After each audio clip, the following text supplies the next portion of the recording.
When this island's economy was booming, hundreds of thousands of savers from Britain and Holland put their money here via the online Icelandic bank Icesave.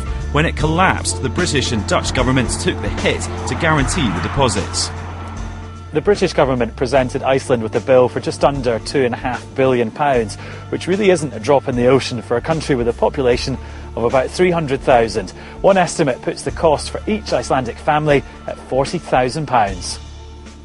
With 85% of their banking sector wrecked, their currency collapsing and their mortgages getting increasingly expensive, a quarter of Icelandic voters signed a petition against the Icesave deal, triggering a referendum, which will happen on March the 6th.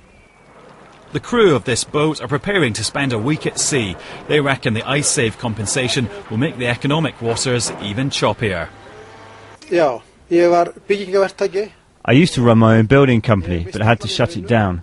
Luckily, I had 20 years' experience as a fisherman, so when I saw a job on this boat, I grabbed it. The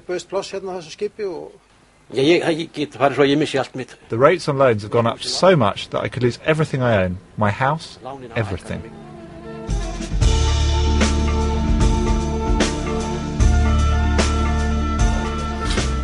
In this trendy Reykjavik shop, they sell banker-bashing t-shirts. And have a look at this one. Icelanders are also angry with Gordon Brown, who used anti-terror legislation to freeze Icelandic assets in the UK. For this businessman, the terms of the Icesave deal, 5.5% interest a year for the 15 years it'll take to pay the money back, leaves a sour taste. Of course we want to stand up to our obligations, of course. That has never been an issue. But the issue is, again, what are the consequences? And of course, the whole system is to blame, not the 300,000 people of Iceland. So it looks like the government will probably lose. The country's finance minister would rather avoid the referendum altogether.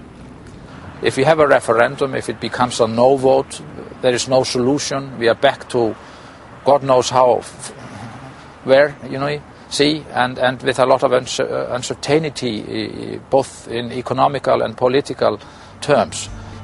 A fresh deal might have led to the referendum being called off, but new negotiations between Britain and Iceland don't seem to be going anywhere. So the Icelandic government's hopes of getting out of this mess are rapidly evaporating.